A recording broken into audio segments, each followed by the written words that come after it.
I'm about to be a bad influence right now. It's my buddy Arthur's van. I'm about to show him my high top roof. See this 4x4 conversion? You know how much it cost? Less than a WeldTec lift kit. Talk about it later. If you have a WeldTec with a high top roof, how does your van handle on mountain passes? My van sucks. It even sucked without the high roof, so I would like to know what tweaks you guys did to yours to get it to stay in the lane a little better. It doesn't feel dangerous or anything. It's just annoying. It takes effort. It's not like white knuckle. I've heard that term. People with RVs or sprinters, they say the experience is white knuckle when they're on mountain passes. It's just annoying, and I would like it to stay in the lane a little better. 97% of the time it's fine though. All right, Arthur got to go inside of it. Are you next, man? Bro, I need one. I need to drive to Utah. We'll mob it out there. Shoot, I'll go again. Yeah. I want to go to Utah again. Utah was cool. Needs a U-joint lift. I've seen U-joint lifting a lot of these lately. Yo, U-joint, want to hook me up? Let's U-joint two-wheel drive this. You could do another de-weldtec video. Happy Sunday. Who's in San Diego? Let me know in the comment section. I've been getting contacted by people in San Diego lately. New subscribers, welcome new subscribers in San Diego and around the world. I got someone from Italy leaving me a comment. Someone from Italy that just got a GM van. So I love hearing from everyone. But in San Diego, there's a bunch of us. There's Don with his U-joint ambulance build. I have a WeldTec and my newly installed Wasatch Toughport high top roof. And then there's a Javier. He has a WeldTec with the fiberine roof, the beluga whale roof. There's Lyndon with this converted medical van. He has the action van lift kit. So we got the bases covered, man. David, he has the Colorado camper van and the WeldTec 3-inch lift. And then there's Arthur with the mystery, cost less than WeldTec 4x4 conversion. We're going to talk about that later. That's a little teaser. You guys need to stick around. There's some good stuff coming. But my buddy Tom Talking Shift, he lives in Utah, so I was able to visit him. He did a tour of my van, and I will let you guys know when his video is up. But I think I converted him to want a van. That's what I like to hear. Even his wife says, sell your toys and get a Class B. I'm looking forward to that. Tom's one of my best friends on YouTube. So we're just walking around here looking at vans. And if you don't need to off-road, that's a lot of vehicle for 30 grand right there. That's as big as it gets. Me and Tom were talking about this. So this guy's probably laughing at me. I'm laughing at the guy in the Suburban. The guy in the Suburban's laughing at the guy in the Jeep. And the guy in the Jeep's laughing at the person in the Subaru. And the person in the Subaru is laughing at the smart car. But yeah, Tom, man, if you're thinking about Class B, consider a high top roof van, not a Transit or a Sprinter. Get a GM or a Ford. Former medical vans, they're good. They were selling one here. It was like 12 grand, I believe, with a high top already built in. So you definitely want to get a high top. Tom really liked the high top roof. Like, it was a revelation standing in a vehicle and walking, you know, freely in the van.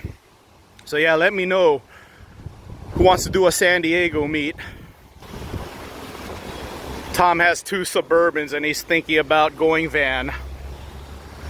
I'm rooting for you, Tom.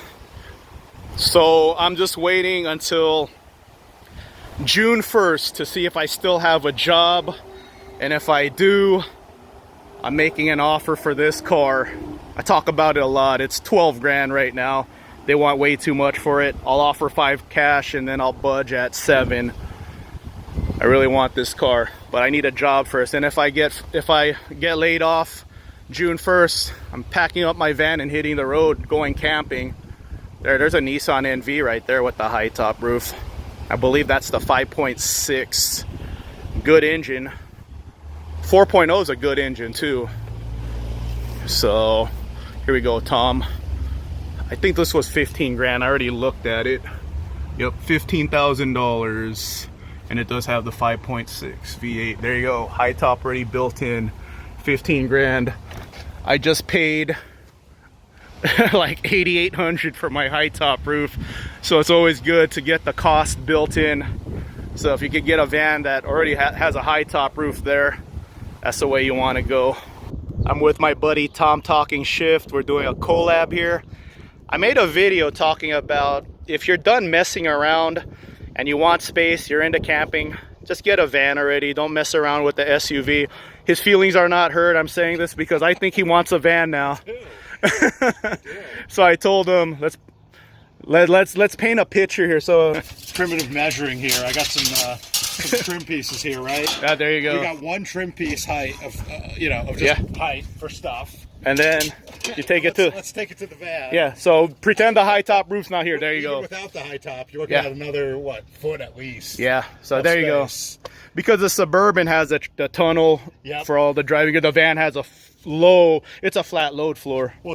I do this for you guys. If you're watching this channel, van shopping, look for a former medical van. I believe my buddy Jeff paid 10 grand for his. He put an action van lift kit on it, bigger tires, and called it a day.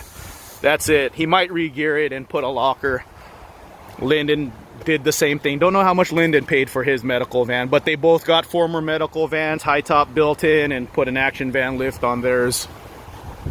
So yeah, San Diego meet. Let me know if you guys want to do a meet. We could just meet in a parking lot somewhere. We could meet here. Doesn't matter. We're all close by, so that'll be easy. So like I said, U-joint, WeldTec, action van, they're all covered. And then Arthur's mystery 4x4 conversion that I'll make a video about later. Here's the thing about this industry. It's growing, man. My first lifted van build was in 2013, and at the time the only thing that existed was action van suspension. I think U-joint was around, and Quigley's been around since the 1960s. Now in 2026, it's really evolving. And I've seen U-joints videos where they de-Quigley. You know, someone took their entire Quigley out for a U-joint, and I've seen them do several de-weldtec videos. So this is my campaign to U-joint. If they would like to de-weldtec my van and sponsor me, I'll do more than just go to Burning Man. It's funny, the de-weldtec video they did, someone had a WeldTec lift on their RV, put a U-joint in, and they're just going to Burning Man. They're not actually doing something. So U-joint, I've gotten this stuck, and I feel like with more, so I've got hung up before, so I feel like if I had 37s, I wouldn't have got stuck.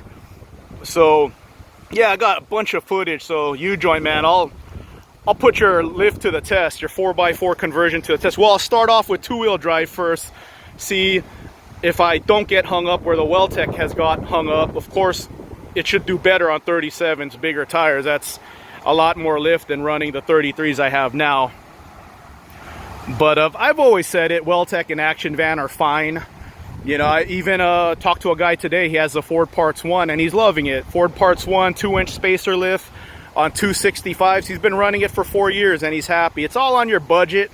I've always said it, like, you could get an action van installed for, I believe, $4,500 out the door. WeldTec's cheapest 5-inch lift kit out the door with lift blocks is around $7,500, I believe. And then the compelling thing right now is a lot of people are going WeldTec. They're getting all the goodies, you know, the progressives, the kings, the bumpers, all that, the rims, tires, and they're spending about 15 grand.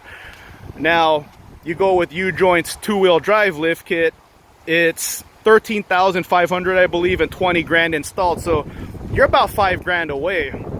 Like I said, it's compelling that U-joint's actually pulling WeldTec's off. So this is what I'm seeing. A lot of people getting the WeldTec's, they got the money, so it's like no big deal to them. If they're not happy with the WeldTec, they're going to U-joint. I know a few people like that. My buddy Michael, he did that. He wasn't happy with the WeldTec, so he just went U-joint. So what I want to share with you guys is doing things the right way from the start. So I got a bunch of thoughts here. So the only way I go U-joint is if they want to send me a kit, or if this channel starts making $1,000 a month consistently, then, you know, I'll think about doing the U-joint two-wheel drive. So that way, you know, I could share a baseline with you guys on all the two-wheel drive lift kits out there. But I see what's going on here with the U-joint and why people are going with U-joint, especially the RVs. I never liked how the UJOR rode, like on mountain passes, 97% of the time, I like this thing. But like the 3% of the time I don't like it, I really don't like it. Like this thing doesn't want to stay in the lanes, like on windy days. The high top roof made it worse, but not as bad as I thought it would be with the high top roof. So I'm thinking, these are stock rims, stock offset, the de-weldtec, they suck in the front track about an inch. So I was thinking 1-inch spacers on each side, so I regain an inch.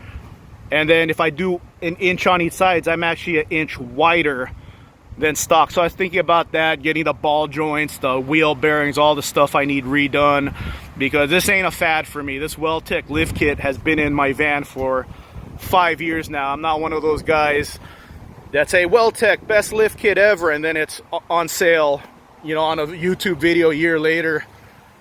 So yeah, someone left me a comment. I think they were in Minnesota. They got the Wasatch roof and the action van installed at the same time, and they said they were fine. They weren't lane wandering, and they were happy with it. And I believe they got the front wheel spacers. And then the action van versus de-weldtec, action van doesn't bend their I-beam, so they retain the front track and they keep their sway bar. de-weldtec takes it out. So I'm thinking to improve stability, wheel spacers and a Hellwig rear sway bar. U-joint puts a Hellwig rear sway bar in their conversions. So lots of things to share with you guys. This market's evolving. There's a lot of options for whatever your price range is. Ford Parts 1, 2-inch spacer lift with 265s. Action van and de-weldtec, they're the entry level to 5-inch lift kits. And then de-weldtec, you could add a bunch of goodies to move it up to like 15 grand. And then at that point, it's like, all right, 5 grand away, I could get a U-joint 2-wheel drive. And then at that point, like, you know, if you want to graduate from 2-wheel drive, all the U-joint 2-wheel drive stuff works with their 4-wheel drive stuff. de-weldtec and action van, their lift kits are not compatible with any of the U-joint stuff, so you're starting all over. And yeah, I'm not starting all over. It's just one of those things. If I were to do it all over again, you know, U-joint 2-wheel drive didn't exist when I got the de-weldtec in 2021. But yeah, if this is where I am, if this is where I stay, I'm fine. I just need to tweak it a little bit. Oh yeah, maybe go rear progressives. I'm just running the lift block right now. So heads up to you guys. Action van and de-weldtec, they source their progressive springs from Atlas. So if you want to go straight to the source, Atlas. So I'm going to try out the front wheel spacers first. Hellwig rear sway bar, and then maybe go to Atlas and get the progressive springs later. So I'm going to start off with the spacers first. So hopefully that keeps me in the lane a little bit. But here's something I filmed the other day, you know, trying to figure out why people are de-weldtecking their RVs and, you know, starting all over again, going with the U-joint. You know, like, I think the de-weldtec's fine, but, you know, I've always felt it was a little soft. You know, like I said, 97% of the time I'm happy with it. I mean, it's still in my van like 5 years later, so it's cool. But yeah, that 3% of the time when I'm on mountain passes, it's all over the place, and I have some footage for you guys on that. But we'll talk more about lift kits later. The market expanding. It's lots of choices now. I think Econolines are here to stay. So many of you are just hardworking guys and gals getting high top roofs. We're putting a $9,000 roof into a $6,000 van, $6,800 van. I just spent like $8,800 on my roof, and no regrets at all. This is cool. I mean, it's not like I did the expenses all at once. I started at $6,800, and 6 years later, I have about 23 grand into this van, and that's not crazy. So if I just stay right here, I'm fine. But hey, if U-joint, you want to sponsor me, hey, this ain't a fad for me. I'll be here another 13 years. This is why I love lifted vans. Even next to a F650, they're still big. Yeah, V10. Yeah, V10. But check it out. Look at the suspension on this thing compared to what I have. So a leaf spring. big leaf spring and a single beam. So that's probably why people with RVs are de-weldtecking their RVs, to put a U-joint in, put a leaf spring in there, something more heavy duty to limit the sway. So that's my goal, to limit the sway in this thing. It's not too bad though, even with the high top roof. But yeah, if I were to do it all over again, knowing what I know now, yeah, I would have got the U-joint two-wheel drive lift kit, but that's what experience is, right? I've had the Action Van, I've had the Weldtec, they're similar. Now I'm seeing U-joint talking about de-weldtecking RVs and vans for their stuff. And then, you know, the gears start turning in my head. Why are they de-weldtecking things? Well, inspecting what they have, it's more heavy duty. So here's something really heavy duty, F650, and yeah, that's not some bent I-beams down there. It's just like basically a dummy axle. So something to think about, guys. If you guys have the means to do a U-joint two-wheel drive or 4x4 conversion, go for it. And if you don't, that's okay. Weldtec and Action Van are fine, better than stock. But as this market evolves, there's other ways to do things now. U-joint 4x4, $30,000 conversion. If you got the money, do it. Top of the line right here. They even make a two-wheel drive lift kit, same components, dummy axle, but all the proper hardware to convert to four-wheel drive. You just need the axle, four-wheel drive axle, and a transfer case to complete it. So start off spending 13 to 20 grand and then put another 10 grand in if you want to go four-wheel drive eventually. Sunseeker, I think that's the one U-joint de-weldtec'd. Think about U-joint. I've been doing this for 13 years now. This is not a fad for me. If my YouTube channel reaches 100,000 subscribers, I'm not getting a Sprinter. Still gonna roll in an Econoline.